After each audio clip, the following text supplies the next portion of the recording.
Quel dommage. Bizarre. Quel dommage. Quel dommage de venir jusqu'ici, de voir tant de monde recevoir de Dieu et repartir comme on est venu.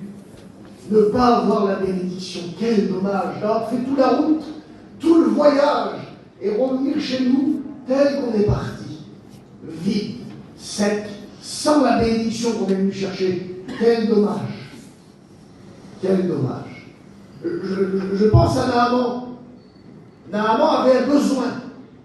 Il était dans sa maison, il était lépreux, il allait à la mort, il allait mourir, Naaman, parce qu'il était malade. Et puis une petite fille a eu un mot de Dieu. Va en Samarie, il y a un prophète qui est dirigé par Dieu. Dieu se sert de lui, il va te guérir de ta lèpre. Et il fait le voyage, comme vous l'avez fait. Il fait le voyage, il arrive en Samarie, et ça ne se passe pas comme lui, il avait prévu. Il ne croyait pas que ça allait se passer comme ça. Et toi, tu n'as peut-être pas cru que ça allait se passer comme ça. Mais Dieu bénit comme lui, il le veut. Amen. Il bénit quand il décide de bénir, et il bénit à sa manière à lui. Il ne faut pas faire le choix de dire, Seigneur, tu me bénis de telle façon. Arrêtons de donner des ordres à Dieu. Laissons-le faire. Laissons-le faire, il sait bénir. Amen. Et lui, il arrive, ça ne se passe pas comme il avait prévu. Il faut qu'il va se baigner dans le Jourdain, dans l'eau boueuse du Jourdain. Puis c'est pas n'importe qui, le monsieur, là. Et imaginez un petit peu avec moi. Parce qu'on le lit, hein, il est frustré sur le moment. Il a fallu qu'un homme lui parle pour qu'il y va. Il a fallu qu'un de ses amis lui parle. Il était courageux, cet homme-là, de lui dire la vérité. Imaginez, il aurait resté dans sa frustration et il serait reparti. Quel dommage. Il serait rentré chez lui, imaginez un petit peu.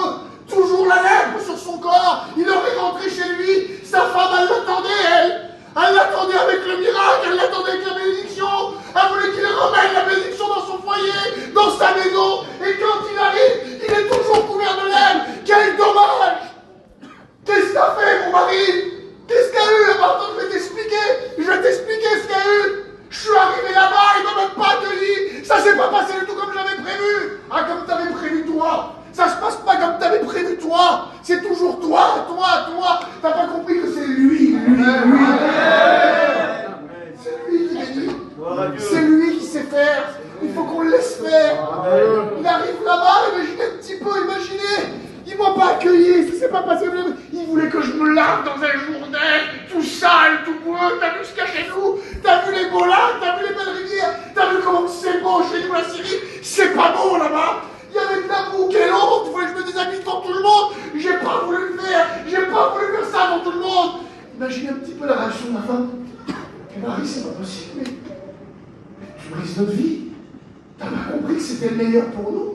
T'as pas compris qu'il fallait que tu t'humilies un petit peu là, à ce moment-là? T'avais pas compris là, non? Mais heureusement, Naaman, il y a eu un homme qui lui a parlé. Amen. Un homme qui lui a dit, c'est pas grand-chose. C'est pas grand-chose. Excusez-moi s'il y a un appel tout à l'heure. C'est pas grand-chose de venir devant. C'est pas grand-chose de se mettre à genoux. C'est pas grand-chose de lever la main. C'est pas grand-chose de déchirer son cœur. S'il est question de ta vie, s'il est question de ton âme, s'il est question de ton salut, c'est pas grand-chose. Ce qui a été grand-chose, c'est Jésus sur la croix. Ça, c'était dur. Ça, c'était grand, mais lui, il l'a fait pour que toi, t'aies pas à le faire. On n'était pas capable, j'étais pas capable. Lui, il l'a fait. Il nous demande juste de lever la main, juste de s'afficher, juste de dire oui, juste d'accepter. Non, accepter la bénédiction. Vous savez ce qu'il faut qu'on fasse? Il faut qu'on ferme les yeux. Alléluia. Quand il a chanté ma compagne, fermez les yeux pour voir plus loin. C'est bizarre, en vrai. Bizarre, comme je ferme les yeux, je ne vois pas plus loin normalement. Fermez les yeux de vos cœurs au monde pour que vos yeux spirituels puissent s'ouvrir et contempler la gloire de Dieu. C'est ça qu'on a besoin ce soir. Amen. On fait une lecture ensemble.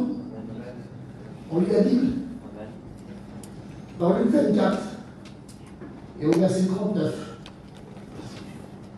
C'est Jésus qui parle. Écoutez bien, il est ici, ils sont réunis dans une maison. On est le jour de la résurrection. Jésus apparaît dans cette maison et il va dire ces mots-là, écoutez ces mots-là, écoutez-les.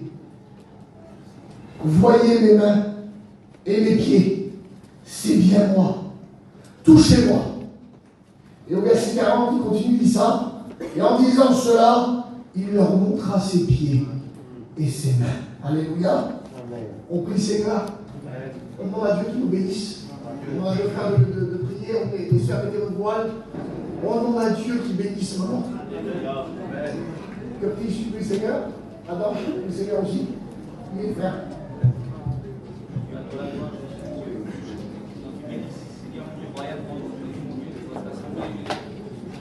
Ah, Jésus-Christ, sans ta grâce. Alléluia.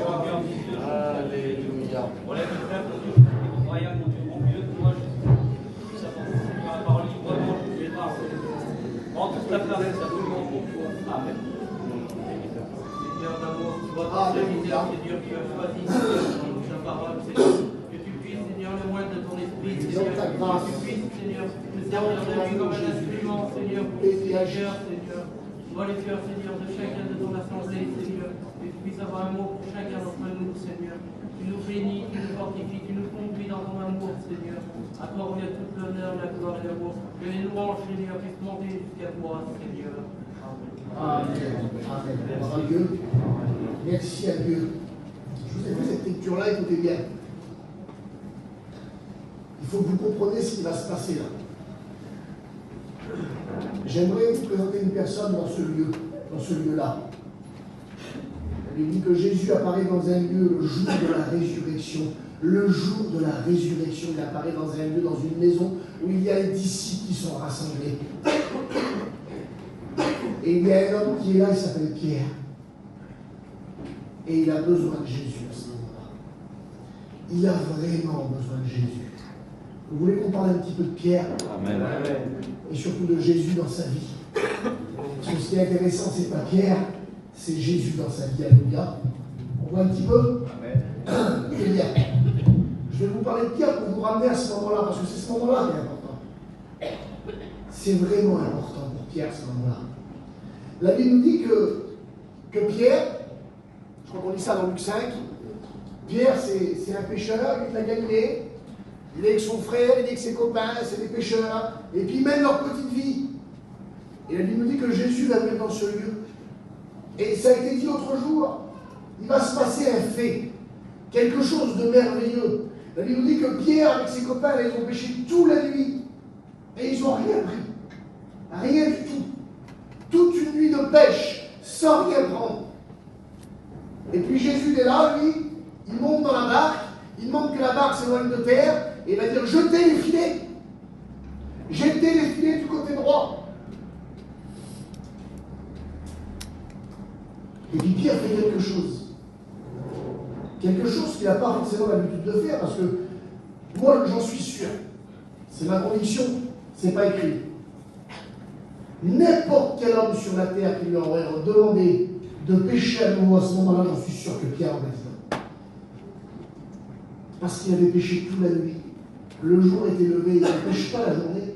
C'est terminé. Et parce que c'est Jésus qui est en face de lui. Parce que c'est Jésus qui parle. Il va dire, Seigneur, on a péché toute la nuit. Toute la nuit, on a péché sans rien prendre. Mais sur ta parole, sur la parole de Jésus-Christ, je jetterai le filet. Et la Bible dit qu'il va jeter le filet. Et le miracle se fait. Et on participe là, à ce moment-là, à la conversion de Pierre, à sa vraie rencontre avec Jésus, où il obéit à sa parole, il met en action et il voit le miracle. Et devant ce grand miracle, il nous dit que quand il ramène la barque à terre avec tous les poissons, les filets se rompaient, tellement le miracle était grand.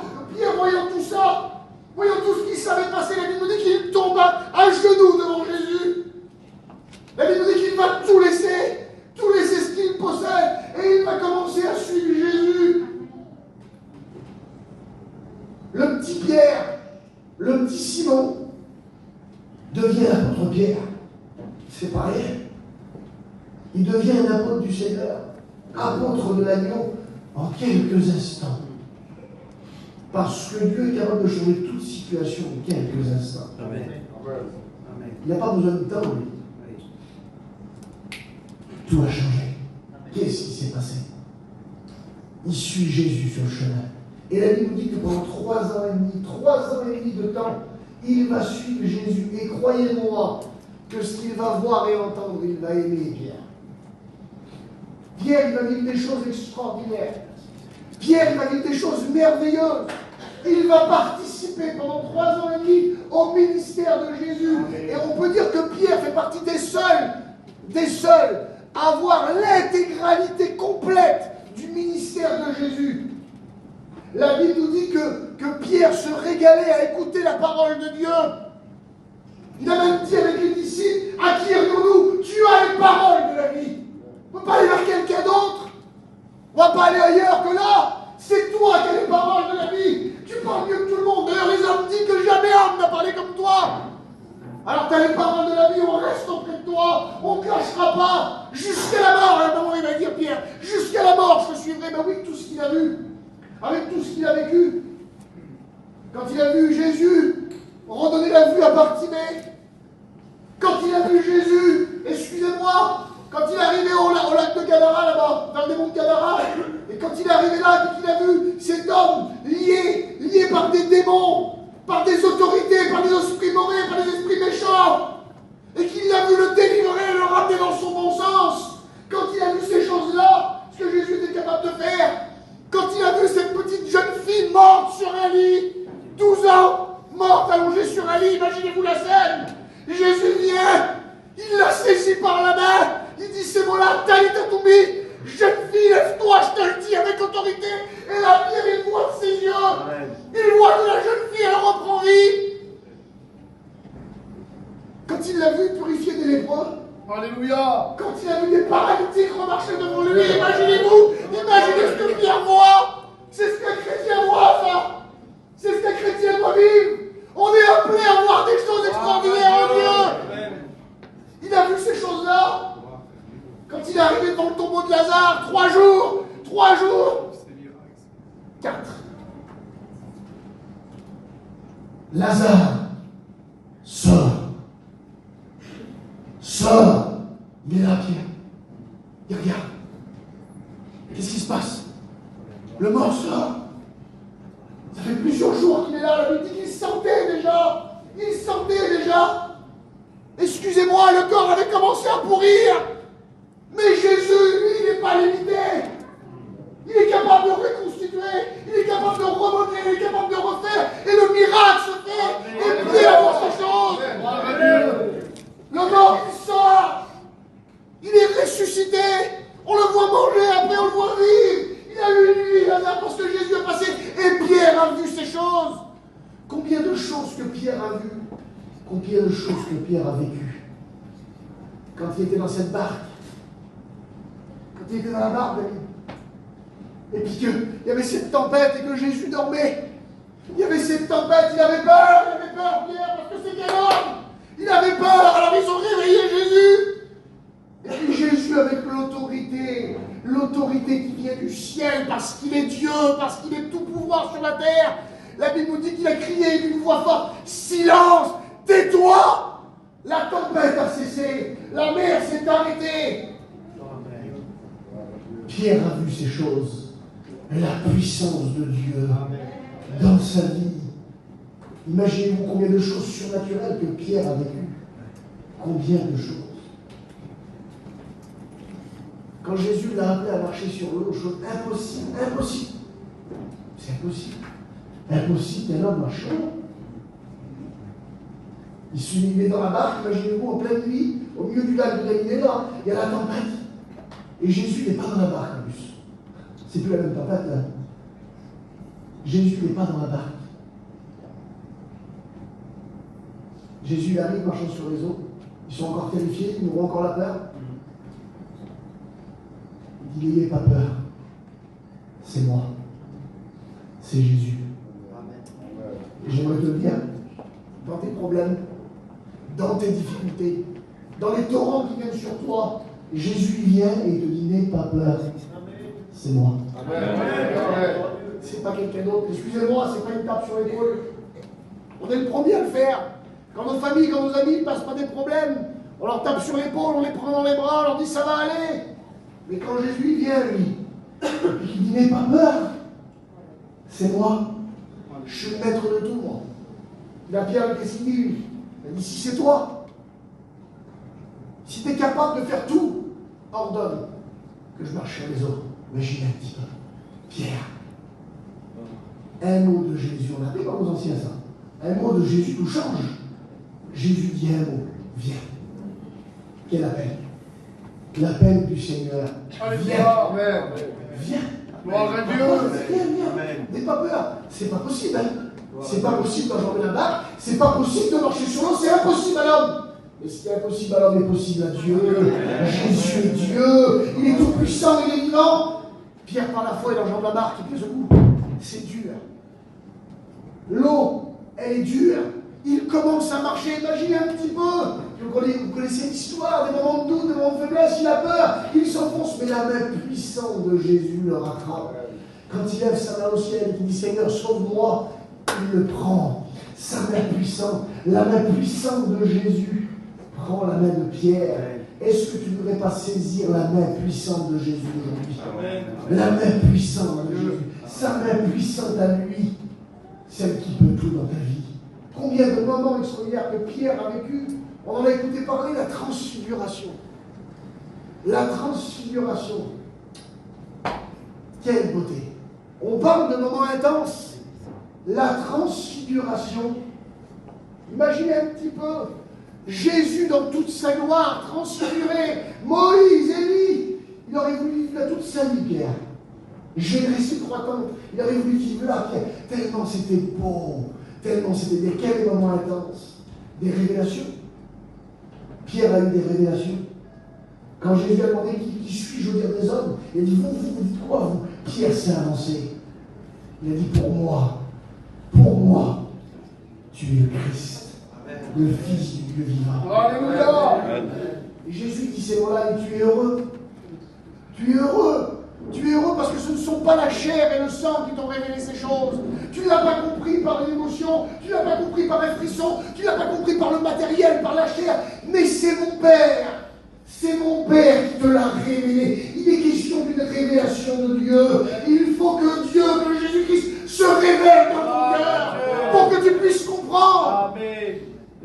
À ce moment-là, écoutez, à ce moment-là, au moment de la révélation, là, il a tout vu, il a tout vécu, il a vu des choses extraordinaires, on pourrait en énumérer pendant des heures, on pourrait expliquer pendant des heures tout ce que Pierre a vu dans le ministère de Jésus. La Bible dit que les miracles que Jésus a fait, on ne peut pas les écrire dans tous les livres, dans des bibliothèques, dans tous les livres, avec tout l'encre, on ne pourrait pas, ça ne suffirait pas. Et Pierre a vu toutes ces choses. On ne peut pas les compter, les miracles, il a tout vu, il a tout vu. Et à ce moment-là, quand il reçoit la révélation qu'il est le Christ, qu'il est le Fils de Dieu, que Jésus lui appelle, tu es heureux.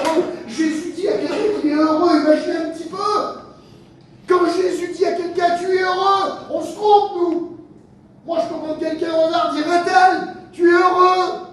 Tu es heureux de ce que je vois, je te vois heureux, je te vois bien, je te vois vivre, tu as tout ce qu'il faut. Mais ça se trouve à l'intérieur, ça ne marche pas. Mais quand Jésus appelle quelqu'un heureux, quand Jésus dit à quelqu'un tu es heureux, c'est que c'est vrai, c'est que c'est vrai, c'est que c'est réel. Tu es heureux. Pierre, il est au sommet. Il est au top, Pierre. Il est au top. Il a la révélation, il a tout. Mais il faut faire attention. Ça a été dit plusieurs fois dans les prédications, le diable, il est méchant. Il a achevé notre Père. Il n'est pas gentil. Il ne veut pas que Pierre il reste comme il est là. Il est trop dangereux, Pierre, comme ça. Un Pierre béni, c'est dangereux. C'est dangereux. Il voit que ça ne marchera pas. Il faut qu'il s'en prenne à lui. Alors le diable, vous savez ce qu'il fait? Il le réclame, Pierre. La Bible dit qu'il le réclame pour le cribler comme le froment. Il veut lui faire du mal, il veut le faire tomber, il veut le casser, il veut le briser. Il veut qu'il mange la poussière parce qu'il voit en Pierre un potentiel qui peut bénir les autres. Il est trop béni, Pierre. Il est trop béni, alors il faut le stopper. Il faut absolument qu'il le stoppe. Et croyez-moi, il va tout faire pour le stopper. Et en une discussion, va commencer une décadence dans la vie de Pierre. Une discussion. Ça arrive que vous écoutez la parole de Dieu et que ça ne vous convient pas. Que Dieu vous demande des choses et que ça ne vous convient pas. Que la parole, elle parle et que ça ne vous convient pas. Vous n'arrivez pas à avaler. Vous ne comprenez pas, vous n'êtes pas d'accord. Vous n'êtes pas d'accord avec les pasteurs. Vous n'êtes pas d'accord avec la parole de Dieu. Vous ne voulez pas avaler. Et bien Pierre, à un moment donné, Jésus lui a parlé et il n'a pas voulu avaler. Ça va rester coincé dans sa gorge. S'il n'a pas passé, ça n'a pas passé. Il n'avale pas, Pierre. Jésus annonce qu'il doit mourir. Jésus annonce qu'il doit aller à la croix, qu'il doit souffrir. Et Pierre ne veut pas. Pierre n'est pas d'accord. Et il s'oppose à l'œuvre de Dieu. Il s'oppose au sacrifice. Il s'oppose à ce qu'il y a de plus important. Il s'oppose, Pierre. Il ne veut pas. Il ne veut pas que Jésus va à la croix. Imaginez un petit peu, si Jésus ne va pas à la croix, il n'y a pas de salut pour nous. Si Jésus ne va pas à la croix, aujourd'hui, on est tous perdus. Tu te trompes, Pierre. Tu te trompes. Mais Pierre ne comprend pas. Il aime sa vie telle qu'elle est. Et puis là, à ce moment-là, il ne comprend pas. Et la Bible nous dit qu'il ne comprend tellement pas que quand Jésus lui réexplique, et lui réexplique que c'est important, qu'il faut qu'il va à la croix, la Bible dit qu'il reprit plus fort que lui. Il hausse le ton sur Jésus. Pierre. Avec tout ce qu'il a vu, avec tout ce qu'il a vécu, avec sa conversion, avec les miracles, avec tout, il passe au-dessus de Jésus.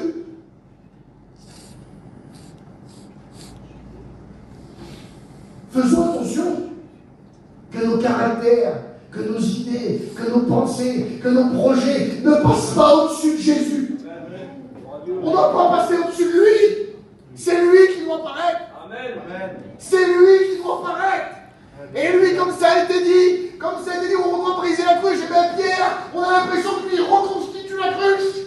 Il est en train de la reconstituer, Pierre, lui. Et il ne voit plus paraître Jésus. Il passe au-dessus de lui, il reprit plus fort que lui. Il crie sur Jésus, il lève le poing contre lui. Il n'est pas d'accord. Il n'est pas d'accord. Et là, tout là, il y a quelque chose qui naît, qui se crée dans sa vie, que ça n'était pas auparavant. Il était béni. Il était béni, Pierre. C'était un homme de Dieu, Pierre. Mais là, il s'est passé quelque chose. Il s'est passé quelque chose. Et la décadence va commencer. On le retrouve juste après. Jésus lui demande de passer un moment de prière avec lui dans le jardin. Jésus va être livré pour être sacrifié. C'est le moment le plus dur pour lui, à Jésus là. Et il lui demande d'être avec lui. Il lui demande de prier. Et il en est incapable. Incapable de prier. Incapable de passer 1 heure de prière avec lui. Incapable de veiller avec lui. Incapable. Pourtant, c'est Pierre. Mais ce n'est pas le Pierre qu'on a vu. C'est le Pierre qui est grave. C'est le Pierre qui est en train de tomber. Et il n'est pas capable de prier. Vous savez pourquoi? Parce qu'il veut faire à sa façon. Il veut régler les choses à sa façon. Il ne veut pas que Jésus va à la croix et il veut s'y prendre à sa manière à lui. Et dans ses projets, la prière, ça n'en fait pas partie. La prière ne fait pas partie de ses projets, de ses idées et de sa façon de faire. Vous savez comment il fait, lui? Quand la corde vient pour enlever Jésus, il tire l'épée. Il veut régler ses problèmes à sa façon à lui, à sa manière à lui. Et combien de gens, je l'ai écouté il y a quelques jours encore, je ne peux pas revenir à Dieu, je ne peux pas être un chrétien parce que j'ai trop de problèmes, j'ai trop de difficultés. Et là, Pierre lui tire l'épée, je vais faire à ma façon, je vais régler les choses à ma façon, avec mes épaules, avec mon corps, avec mes idées, avec mes pensées. Ça ne fonctionne pas. La Bible nous dit qu'il sort l'épée. Il a arrêté un serviteur à la machine, il veut lui couper la tête. Il lui coupe l'oreille, gloire à Dieu. Il aurait pu lui couper la tête. Voilà le Pierre qu'on retrouve là, à ce moment-là, dans le jardin. C'est ça un chrétien? Je vous pose une question. C'est ça un chrétien? Quelqu'un qui tire l'épée? Quelqu'un qui lève le poing? Quelqu'un qu'on ne reconnaît pas dans une situation? Il est transformé, il est changé, on ne le reconnaît pas. C'est ça un chrétien? C'est ça un pasteur? Excusez-moi. Est-ce que c'est ça un pasteur? Un homme qui prêche l'amour de Dieu est capable de lever le poing et de tirer l'épée? Pierre, tu te trompes. On se trompe, mes frères et sœurs. On doit être rempli d'amour. Jésus le reprend instantanément. Alléluia. Il est rempli instantanément. Et donc on ne va pas marcher ton épée. C'est pas de la bonne manière, c'est pas de la bonne façon. Tu te trompes. Et il nous dit qu'il vient Jésus, puis il recolle l'oreille parce qu'il a coupé l'oreille. Imaginez un petit peu son oreille qui était par terre, Jésus la ramasse et il la recolle parce que Jésus est capable de recoller les morceaux. Il est capable d'arranger les problèmes. Ce que tu as fait, où tu t'es trompé, où tu as cassé, il est capable de rebarrer. Il est capable de recoller les morceaux, il le fait. Imaginez-vous un petit peu. Alléluia. Gloire à Dieu. Celui qui combat par l'épée périra par l'épée. Si tu combats à ta manière, tu périras à ta manière. Mais si tu combats avec Jésus, tu lui laisses faire à lui, tu seras victorieux. Amen. Gloire à Dieu. Vous savez ce qu'il fait Pierre à ce moment-là? Il fuit. Il voit que ça ne marche pas. Il voit qu'il n'y arrive pas. Alors, je vais contourner le problème, mais il aime quand même Jésus un petit peu. Il l'aime quand même un peu, même s'il fuit, il l'aime quand même un peu. Alors vous savez ce qu'il va faire? Il va le suivre de loin. De loin, il suit Jésus. Excusez-moi de mes mots, mais c'est gai Jésus de loin. C'est gai Jésus de loin. Et pas comme c'est utile. Puis il y en a parmi nous des comme ça. Ils suivent Jésus de loin. Ils voient des réunions. Ils voient des bénédictions, ils voient des choses, mais c'est que de loin, c'est que de loin. C'est pas pour eux. Puis il y a plus trop encore. Quelle décadence. Tu suis Jésus de loin. La Bible nous dit qu'il va rentrer dans le prétoire. Il y a Jésus qui est là. Jésus est en train d'être jugé pour être condamné, pour être sacrifié. C'est le moment du sacrifice. Dans quelques temps, on va pas longtemps. Le sacrifice va être fait. Et lui, il est là. Et il suit de loin. Et la Bible nous dit qu'il va venir auprès d'un feu pour se réchauffer. Là, à ce moment-là, c'est sa chair qui l'intéresse. C'est que sa chair. Il veut se réchauffer. Il veut de la chaleur. Excusez-moi, il a perdu la chaleur de Jésus. Il suit Jésus trop loin. Jésus n'est qu'un plus à dire. Il faut de la lumière, il lui faut de la chaleur, il faut qu'il satisfasse sa chair, que sa chair. Il se trompe. Il laisse un accès à l'ennemi. J'aimerais vous le dire, quand on vient se réchauffer au bord du feu du monde, il y a des démons qui sont là, prêts à nous accuser, prêts à nous tenter, prêts à nous faire pécher, prêts à nous faire tenter. Il n'a pas compris, Pierre. Il n'a pas compris qu'il ne fait que des mauvais choix, que des mauvais choix. Quand on suit Jésus de loin, quand on s'éloigne, on fait des mauvais choix. Il se réchauffe. Il se réchauffe au bord de ce feu. Il croit que c'est bien, Jésus n'est pas trop loin, ça va. Et moi, je profite un petit peu, un petit moment de détente, un petit moment pour ma chair, un petit moment pour moi. C'est pas grave. Et les démons, ils sont là, ils sont autour parce qu'il y a des démons, il y a des armées de démons qui rôdent, qui sont autour de nous, qui veulent nous faire pécher, qui veulent nous faire tomber. Tel Satan qui est rentré dans le jardin et qui a tenté Ève, qui a fait manger du fruit défendu. C'est ce qu'il veut, là. C'est ce qu'il veut, Satan. Et la Bible nous dit qu'une personne va venir vers Pierre. Une personne va venir vers Pierre. On te reconnaît. Tu es avec Jésus, tu es avec lui. Mais on dirait que ça passe comme si de rien du tout. Non, je ne suis pas avec lui. Mais on parle de Pierre. Hein. On parle d'un homme qui a vécu des choses extraordinaires. On parle de Pierre, tout ce que je vous ai énuméré qu'il a vécu là. Et là, en un instant, il y a 2 secondes, il sortait l'épée pour lui.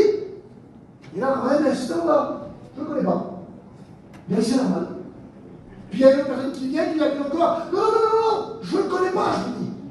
Et puis il reste toujours au bord du feu. Il ne s'en va pas, hein. Il reste au bord du feu. 2 fois il a remis là. Et la Bible précise comme ça. Il va se passer 1 heure. 1 heure de temps où il reste au bord du feu. Comment que ça a diffusé dans le cerveau là? Qu'est-ce qu'il fait penser? Qu'est-ce qu'il fait se dire à ce moment-là? Bah, apparemment, il n'a pas calculé qu'il vient de renier le Seigneur déjà là. Il l'avait déjà renié 2 fois déjà. 2 fois, il a dit qu'il ne connaissait pas. 2 fois. Et imaginez qu'il lui reste au bord du feu comme si tout est normal. Parce qu'aujourd'hui, c'est terrible. Il y a des gens par leur action, par des actes, par des péchés, ils renient le Seigneur et on dirait que c'est normal. Ça, si elle arrive, non, c'est normal, c'est pas grave. C'est pas grave, j'ai renié le Seigneur. C'est pas grave. Ah, un petit mensonge, un petit péché, je l'ai fait qu'une fois. C'est pas grave. Pierre, t'as renié Jésus, c'est pas grave. C'est pas grave. Et puis, il se trouve une 3e fois. Une 3e fois. Une 3e fois. Les personnes reviennent, c'est toi, on t'a vu, on t'a préparé ton langage, je te fais reconnaître. Il fait des serments, des appréciations, c'est des serments, les juges. Il fait des grands journaux. Il fait des grands journaux qu'il ne connaît pas. Imaginez un petit peu. Ah oui, au début c'était juste, je ne le connais pas. Je ne sais pas c'est qui. Hop, ça passe comme ça. Voilà, doucement. Mais là, ça y est, là. Il n'y a plus de limite. Parce que quand on laisse rentrer des mauvaises choses dans la vie, Ça grandit, ça grandit, ça grandit. Et il n'y a plus de limite après. On ne s'en est même pas aperçu. Pierre ne sait même pas à ce moment-là. Il n'est plus chrétien du tout. Il a renié Jésus complètement. Et à ce moment-là, la troisième fois qu'il dit, il fait des grands jurements. Il dit, puis il ne s'aperçoit même pas. Il s'aperçoit que quand le coq va chanter, c'est quand le coq va chanter qu'il va comprendre qu'est-ce qu'il a fait. Il y a des personnes qui ont peut-être commis des actions, des choses, et qui ne se rendent même pas compte de la gravité de leurs actes, les conséquences sur leur vie, sur leur âme. Ils n'en ont pas conscience. Et tu as besoin que le coq chante dans ta vie, que le Saint-Esprit retentit dans ton cœur pour te faire comprendre ton état, pour te faire comprendre que tu es pécheur, misérable, et que tu as besoin de sa grâce, de son amour. Le coq a été une révélation pour Pierre. C'est le coq de la révélation. Le chant du coq a tout déclenché. Qu'est-ce que j'ai fait? Qu'est-ce qui s'est passé là? Vous savez ce qu'il fait? Il se tourne, la Bible nous dit que son regard a croisé le regard de Jésus. Quelle honte! Quelle honte il a dû avoir!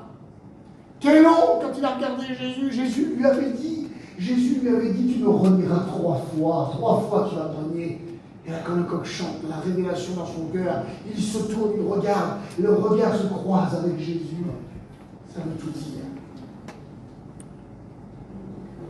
Est-ce que tu es capable de regarder Jésus dans les yeux? Est-ce que ta vie correspond pour que tu puisses regarder Jésus dans les yeux? Pierre, il baisse les yeux, il ne peut pas regarder, il ne peut pas soutenir le regard de Jésus. Il faut qu'il sorte. Il sort du temple, il sort du prétoire, il sort et il pleure amèrement. Et voilà dans quel état est Pierre. Pierre est anéanti. Pierre est détruit. Pierre est rongé par la honte, rongé par le remords. Il prend conscience de sa situation. Il prend conscience de sa décadence. Il est anéanti, il est détruit. Imaginez un petit peu. Imaginez un petit peu dans quel état il est. Il a perdu toute crédibilité devant Dieu. Il a perdu toute crédibilité devant ses copains, devant ses frères. C'était l'apôtre Pierre, celui qui était en avant, celui qui était béni, celui qui avait les révélations. Il a tout perdu. Le péché l'a détruit, le diable l'a détruit. Il l'a criblé, il l'a dépouillé, il l'a tué. Il est mort, Pierre. Il est mort. Imaginez un petit peu. Quelle honte. Quelle honte il a dans son cœur. Il est honteux. Lui qui était toujours en avant, il a la tête baissée. Imaginez un petit peu. Et elle lui dit que Jésus va mourir à la croix du Calvaire. Écoutez bien. Et je vous ai dit que Pierre a participé à tout le ministère de Jésus, tout son ministère. Mais le moment qu'il ne fallait pas qu'il loupe, il l'a loupé. C'est terrible. Hein? Le moment qu'il ne fallait pas louper dans sa vie à Pierre, c'était la croix. Il ne fallait pas qu'il loupe la croix. Elle nous dit que Jean, lui, l'apôtre Jean, le petit Jean, il était à la croix, lui. Lui, il était là, mais Pierre n'est plus là. Parce que Pierre est tombé. Parce que Pierre a désobéi. C'est fini, il est détruit, il est anéanti. On ne le retrouve pas à la croix. On ne le retrouve pas à la crucifixion. Il ne verra pas Jésus monter sur la croix. Il ne le verra pas avec les mains percées. Il ne le verra pas avec les pieds percés. Il ne verra pas le Romain percé avec sa lance sur le côté. Il ne participera pas aux 6 heures de la crucifixion. Il ne verra pas les 7 paroles merveilleuses de Jésus. Il ne les verra pas, ça. Il ne le verra pas. Il n'y participera pas. Parce que le diable l'a détruit. Le diable l'a détruit.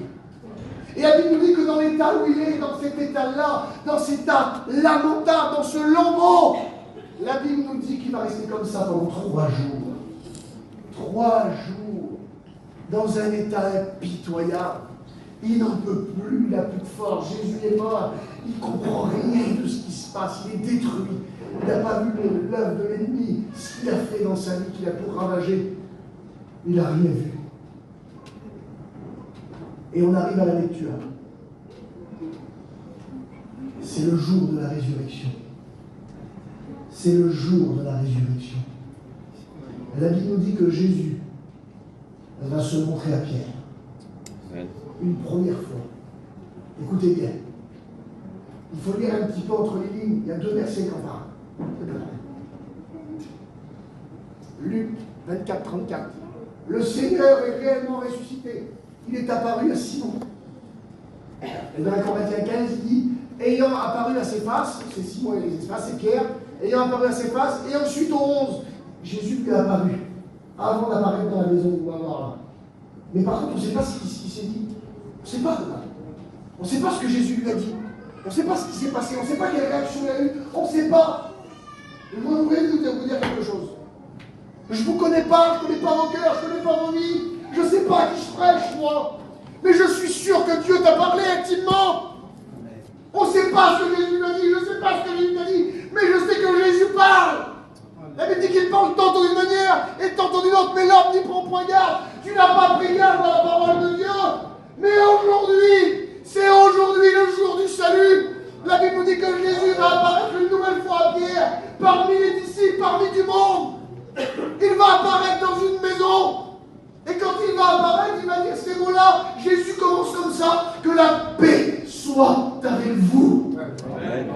Que la paix soit avec vous. Parce que la paix, tu ne l'as plus. Pierre, il n'a plus la paix, c'est fini. Ce qu'il vivait, l'intensité de sa vie spirituelle, il l'a perdu. Que la paix soit sur vous. C'est ce que Jésus veut te donner. Sa paix sur ta vie, sur ton cœur. Que la paix soit sur vous. Et là, il va dire quelque chose. Il va le dire aux disciples. Et dans ces disciples, il y a Pierre. Il y a Pierre. Il va dire, touchez-moi. Approchez. Touchez-moi. Et la Bible dit comme ça. En disant cela, il présentait ses mains. Jésus présente ses mains. Quand il dit touchez-moi, il leur présente ses mains percées. Il leur présente le sacrifice. Là où il n'était pas, excepté de Jean, il leur présente, Pierre, tu n'étais pas à la croix. Tu n'es pas venu à la crucifixion. Tu n'as pas participé au moment plus important de ta vie. Tu l'as loupé. Alors tu sais ce que je fais? Je te ramène le sacrifice à toi. Je le ramène vers toi. Je prends le sacrifice et je le ramène vers toi. Je te présente mes mains. Mes mains percées, touchées. Touche mes mains. La Bible nous dit qu'une femme, elle s'est penchée, elle a touché le bord du vêtement de Jésus. Elle a été guérie instantanément de sa maladie. Imaginez si tu te lèves aujourd'hui et que tu touches les mains de Jésus percées. Qu'est-ce qui va se passer dans ta vie? Amen. Comment que Dieu peut tout changer? Comment que Dieu peut tout reconstituer? Comment que Dieu peut faire le miracle? Si tu oserais seulement le toucher aujourd'hui. Si tu aimerais toucher au sacrifice. Parce que c'est ce que Jésus présente. Jésus présente le sacrifice. La Bible dit qu'il va commencer à leur expliquer la croix, l'importance de ce que c'était, pourquoi il l'a fait. Il va leur parler des Écritures. C'est ce que Moïse avait annoncé, c'est ce que les prophètes ont annoncé. Il est en train de prêcher la croix. C'est Christ qui prêche la croix. Imaginez l'importance du message. Pierre, c'est pour toi. Le Pierre honteux, le Pierre menteur. Touche les mains du Seigneur. Imaginez Pierre, il est là. Mais je suis un pécheur. J'ai renié Jésus, j'ai fauté, je ne peux pas. Si, Pierre, vas-y. Vas-y, c'est pour toi. C'est pour toi que je l'ai fait. C'est pour toi que je l'ai fait. T'as le droit. T'as le droit de toucher les mains du Seigneur. T'as le droit de t'approcher de lui. T'as le droit de le regarder dans les yeux. Parce que si tu le regardes dans les yeux, il va consumer ton péché. Il va consumer ton en toi. Le sang de Jésus a coulé pour ta vie. Ne laisse pas ton cœur t'accuser. Dire maintenant c'est fini. C'est fini, je peux plus revenir. Je ne peux plus revenir en arrière, j'ai fauté, j'ai péché, j'ai désobéi. Laisse pas ton cœur t'accuser. Parce que si ton cœur t'accuse, il dit que Jésus est plus grand que ton cœur. Amen. Il est plus grand que ton cœur. Mais il dit que quand le péché abonde, si c'est le cas dans ta vie, que le péché abonde dans ta vie, il dit que la grâce, elle surabonde. Amen. La grâce, elle est plus grande que le péché. La grâce, elle extermine le péché. La grâce, elle est capable de bénir. La Bible nous dit que Pierre, dans cette maison, dans l'état où il est, la Bible nous dit que Jésus lui présente le sacrifice. Venez, touchez-moi. Et il présente ses mains. Touchez mes mains, allez-y, touchez-moi. Touchez-moi, je suis vivant. Je suis ressuscité, je suis réellement ressuscité. Touchez-moi. Il vient, il touche Jésus, mais vous, Pierre a dû passer comme ça. Ça aurait été en temps normal, ça aurait été avant, on aurait vu que ça le premier. Mais là, c'est plus comme ça, il est peut-être hésitant, je ne sais pas. Qu'est-ce qu'il faut faire? Est-ce qu'il faut le faire? Est-ce qu'il faut le faire? Tout le monde s'approche, tout le monde le touche. Il a dû passer discrètement. Ça a dû être discret pour Pierre. Il devait avoir honte. Honte de ce qu'il avait fait, plus honte que les autres. Les autres avaient seulement fui, Mais lui, il avait renié Jésus. Il l'avait renié de sa bouche. Il avait vécu une décadence spirituelle. Il était tombé, Pierre. Et il nous dit que quand il a présenté ses mains là, il a dû s'approcher, il a dû toucher. Toucher les mains du Seigneur. Toucher la grâce de Dieu. Toucher sa grâce à lui change tout dans une vie. Ça change tout. Et à partir de ce moment-là, il y a eu un moment où il y a eu une décadence. Mais là, Pierre commence à remonter. Pierre sort de la fosse parce qu'il touche la grâce, parce qu'il touche le sacrifice. Et dans Jean 21, la Bible dit que Jésus le prend à part. Parce que l'amour de Jésus, elle est capable de le prendre à part. Elle est capable de te prendre à toi. Pas que les autres, toi. Pierre, il prend Pierre à part. Et lui dit, l'ayant pris à part, il parle avec lui, lui pose cette question. Pierre, m'aimes-tu? Sachant qu'il l'a renié, Pierre, m'aimes-tu? Il dit, Seigneur, tu sais que je t'aime. Il lui repose la question. Pierre, m'aimes-tu? Pierre, m'aimes-tu? Il dit, je sais que je t'aime, tu sais que je t'aime. Seigneur, tu connais tout. Tu connais tout, tu sais que je t'aime. D'ailleurs, tu sais que je t'aime, et tu sais ce que j'ai fait. Tu sais ce que j'ai fait. Tu sais ce que j'ai fait de bien. Et tu sais aussi ce que j'ai fait de mal. Mais Jésus n'en parle pas. À aucun moment, Jésus reproche à Pierre de l'avoir renié. À aucun moment, il dit, t'as vu, je te l'avais dit, tu me renierais. T'as vu, j'avais raison. T'as passé au-dessus de moi l'autre jour. T'as passé au-dessus de moi, t'as parlé plus fort que moi, t'as levé le poing contre moi. Je t'avais dit que tu me renierais. Imaginez un petit peu, Jésus ne dit pas ça. Jésus ne dit pas ça. Jésus ne fait pas de reproche. Jésus pardonne. Amen. Jésus ne te rappelle pas ton péché et tes fautes. Jésus pardonne.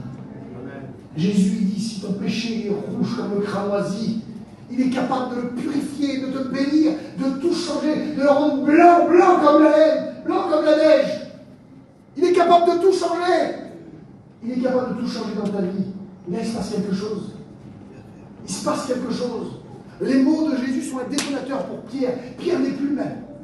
Pierre se transforme. Pierre est transfiguré. C'est plus je vois Jésus à la transfiguration, c'est Pierre qui est transfiguré. Pierre, c'est plus le même. Il est rempli de force. Il est rempli de vigueur parce que Jésus lui a parlé. Parce qu'il a touché la grâce et que Jésus a parlé à son cœur, a parlé à sa vie. Et il lui a dit, maintenant, tu vas t'occuper de mes brebis, tu vas perdre les agneaux, tu vas t'en occuper, tu vas faire mon œuvre, tu vas devenir un homme de Dieu, tu vas devenir quelqu'un. Les projets que j'ai pour toi, car je connais les projets que j'ai formés sur vous, dit l'Éternel, projets de paix et non de malheur, afin de donner un avenir et de l'espérance. C'est ce que Dieu a pour vous. C'est ce que Dieu a pour celui ou celle qui voudrait revenir dans sa maison ou qui voudrait l'accepter. Il a des projets pour vous. La Bible dit qu'on retrouve Pierre. Pierre, acte 2. Le Saint-Esprit descend, il est rempli du Saint-Esprit. C'est ce que Jésus veut faire dans ta vie. La Bible dit dans la maison qu'il a soufflé sur eux. Il leur a ouvert l'esprit. Il veut que tout change, il veut que ta compréhension change. T'as pas compris l'importance de Jésus, l'importance du sacrifice. Il veut que tu comprennes aujourd'hui. Il faut que tu comprennes. Il faut que Jésus ouvre ton esprit. Il faut qu'il souffle sur ta vie. Il faut que le Saint-Esprit descende dans ton cœur. Acte 2, le Saint-Esprit descend. Il est baptisé du Saint-Esprit. Il parle en langue. La diversité des langues, les dons, les mystères, imaginez-vous. Et là, il dit que rempli de l'Esprit, il s'approche et il prêche. Il prêche, Pierre. C'était un rétrograde il y a quelques jours. Et là, il prêche comment que Dieu a rétabli. Amen. Et il ne rétablit pas à moitié le Seigneur. Il prêche. Il prêche. Et quand il prêche, vous savez ce qui se passe? Il y a une conversion. Oui, quand on prêche, il y a des conversions. Il y a une conversion. Amen. Il y en a 2. Amen. Il y en a 3. Ça lève la main partout, ça s'approche. Ça commence à lever la main. Ça commence à se mettre à genoux. Ça commence à pleurer partout. Les gens pleurent sur leur péché, ils demandent pardon à Dieu, ils se repentent. 1, 2, 3, 4, 10, 20, 100, 200, 1000, 2000, 3000 âmes. La plus grande prédication, Pierre. Le Pierre qui était tombé, le Pierre qui était honteux, le Pierre qui était misérable. Jésus a misé sur lui. J'aimerais te dire que Jésus mise sur toi. T'as pas tout compris, mais Jésus mise sur toi. Tu dis que c'est pas possible. Tu dis que tu n'en es pas capable, que tu as déjà essayé, ça n'a pas marché. Mais Jésus mise sur toi, lui. Il a posé ses regards sur toi. Alors je vais reprendre les mots du départ. Quel dommage de passer à côté. Quel dommage de passer à côté de Jésus-Christ. Quel dommage de passer à côté de ta bénédiction. Est-ce que tu vas saisir ta bénédiction? Alléluia. J'aimerais m'accompagner ici. On va chanter son cantique. Amen. J'aimerais pas que tu fermes tes yeux. Tu fermes tes yeux, tu réalises.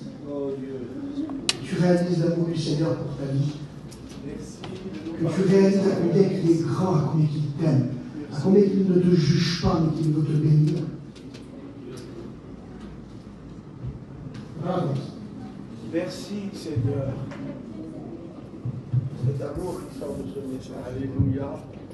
Merci Seigneur. Prions au Seigneur quelques instants. Alléluia. Alléluia. Merci Seigneur. Alléluia. Seigneur. Merci Seigneur, sois béni mon Père. Merci Seigneur pour ce message. Alléluia, gloire à Dieu. Seigneur Jésus, parce que parce qu'il a dit Seigneur, la gloire, la gloire. C'est pas pour nous accuser, Seigneur, mais c'est pour nous donner. Alléluia. Alléluia.